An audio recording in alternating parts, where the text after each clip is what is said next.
उमर चीमा साहब, जाहिर है पनामा लीक्स में आपने काम किया, पाकिस्तान से पेंडोरा पेपर्स पे काम किया, पनामा से लेकर पेंडोरा तक बड़े बड़े दावे और वादे पाकिस्तान के अवाम से किए गए। तहकीकात होगी, मुल्क में लूटी हुई दौलत वापस लाई जाएगी, अब यहाँ से पाकिस्तान का निज़ाम बेहतर हो जाएगा। एक दफ़ा फिर वज़ीर आज़म इमरान खान वादा कर रहे हैं कि जी एक एक की तहकीकात होगी, तफसीलात सामने लाई जाएंगी और इसके अलावा कार्रवाई होगी। आपका अपना तजर्बा कहता है और कोई उम्मीद आप रखते हैं कि ऐसा होगा?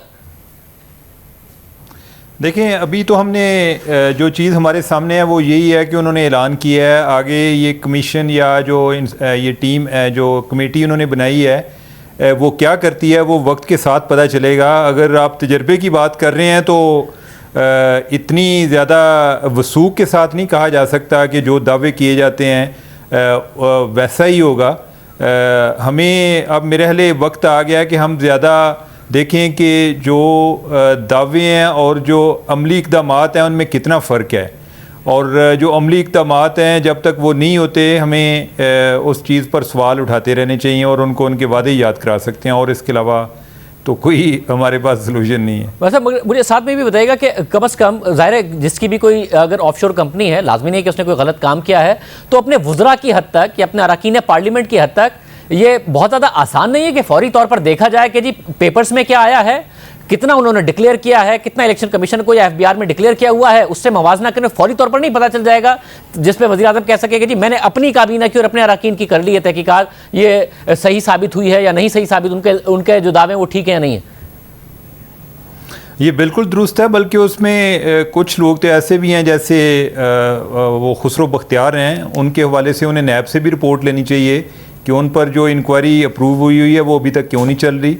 जो फैसल वाडा साहब के हवाले से जो मसाइल चल रहे हैं उनका उन्हें नोटिस लेना चाहिए, और ये कोई नए नहीं हैं, पुराने चल रहे हैं। अभी तो चूँकि ये एक इंटरनेशनल स्कैंडल है और लिहाजा यानी कि हमारी एक ओवरऑल हिस्ट्री है यानी कि मौजूदा गवर्नमेंट की भी कि जो एक नैरेटिव चल रहा हो वो चाहते हैं कि हम उसको ओन कर लें और हम कहें जी कि असल में पिछले 22 साल की हमारी भी यही जद्दोजहद है।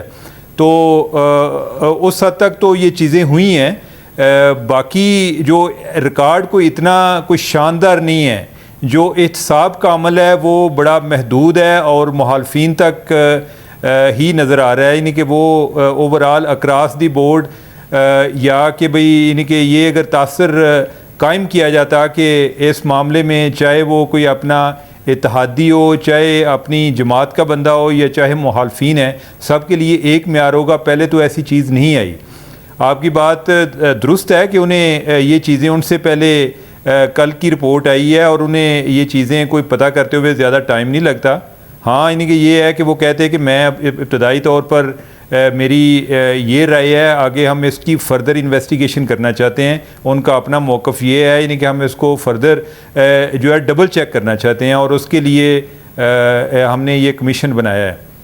वैसे मुझे साथ में बताइएगा, खुसरो बख्तियार के हवाले से भी आपने बात की, गालिबन जो तफसीलात थी वो आप ही की स्टोरी में रखी गई थी कि नैब किन किन मामलात की तहकीकात कर रहा है, कहाँ तक मामला पहुँचा, फिर वो नैब मुल्तान से नैब लाहौर मुंतकिल हो गया। कोई उस हवाले से कोई पेशरफ नहीं हुई है? उस हवाले से यही पेशरफ्त है कि जो शिकायत कुनिंदा है वो कभी लाहौर हाई कोर्ट में जाता है, कभी सुप्रीम कोर्ट में जाता है, ताकि उधर से वो नैब को प्रेशराइज़ करे, यानी उधर से डायरेक्शन ले कि इस काम को आगे बढ़ाया जाए। और उसी के नतीजे में ये हुआ कि वो केस जो है वो मुल्तान से लाहौर ट्रांसफ़र हो गया और अभी तक उधर पड़ा हुआ है। आपके यानी कि आपने जितना नैब को क्लोजली वॉच कर रहे हैं, आपके तो इल्म में है कि लोगों को इब्तदाई तौर पे जो तफ्तीश होती है उसमें गिरफ़्तार कर लिया जाता है। इनके मामले में जो कंप्लेन वेरिफिकेशन का प्रोसेस है वो भी मुकम्मल हो चुका है और इंक्वायरी भी एक स्टेज पर उन्हें अप्रूव करनी पड़ी जब ये उसमें अदालतें दरमियान में इन्वॉल्व हुई, लेकिन आगे कुछ चीज़ें नहीं चल रही। और जो खुसरो बख्तियार हैं उन्होंने ICIJ को इस बारे में जो मौक़िफ़ दिया था, उन्होंने कहा जी कि जो नैब है उसको उनकी माली हैसियत को अंडर एस्टिमेट किया है, यानी कि वो ये नहीं है कि कुछ सियासत में आने के बाद वो इतने को मुतमव्वल हुए हैं या उनके पास पैसे आए हैं।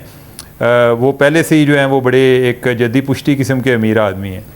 और सर मुझे ये भी बताएगा कि पनामा पेपर्स जब आए तो जाहिर है किस तरीके से GIT बनी, किस तरीके से नवाज शरीफ के ख़िलाफ़ तहकीकात हुई। बतौर एक रिपोर्टर के जिसने उन पर काम किया था, आप कोई भी रिपोर्टर चाहेगा कि उसकी जो तहकीकाती रिपोर्ट है उस पर काम हो, मंतक की अंजाम तक चीज़ें पहुँचें, अगर किसी ने पैसा लूटा है वो वापस आए।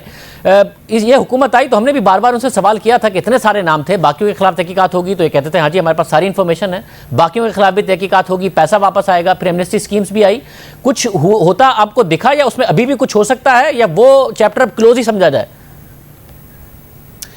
शायद मैं तो बड़ी मायूसी भी होती है कि ओवरऑल हमारा एक बड़ा नी जर्क रिएक्शन होता है कि जब कोई चीज़ इस तरह की आती है हमें ऐसे लगता है जी कि जैसे इसके बारे में तो हमें पहले कुछ आइडिया नहीं था, अच्छा ये भी हो गया है, हम इस पर कुछ एक्शन लेंगे। कुछ 4 दिन गुजरते हैं, हमारे यहाँ जो एक बहरान से दूसरे दरमियान का फासला होता है उसमें कुछ शायद कोई कमेटी वगैरह बन जाती हैं, इससे ज़्यादा तो कुछ नहीं हो जाता। आप देख लें कि जो पहले अभी मौजूदा गवर्नमेंट में आकर ही कमीशन बने हैं वो किस मंतकी अंजाम तक पहुँचे हैं, कुछ ऐसा नहीं हुआ। हाँ, जो ये पेंडोरा पेपर्स आए हैं या इससे पहले पनामा आए, पैराडाइज आए, उससे यही है कि लोगों में इस बारे जो ऑफशोर का स्ट्रक्चर है और लोग किन किन मकासद के लिए उसको इस्तेमाल करते हैं, आगे की सतह तक चीज़ें हुई हैं। बाकी जो इसका कोई एक कानून की हुक्मरानी है या इनके एहतसाब का अमल है वो बड़ा सिलेक्टिव है, यानी कि वो एक मुखालफिन तक महदूद है। बहुत शुक्रिया उमर चीमा साहब की गुफ्तगू आपने सुनी। इस वक्त जाहिर है ये कंसर्न्स हैं कि वज़ीर आज़म दावा तो कर रहे हैं मगर क्या तहकीकात होंगी भी या नहीं होंगी। पनामा पेपर्स के हवाले से भी दावा किया गया था, कुछ नहीं किया गया।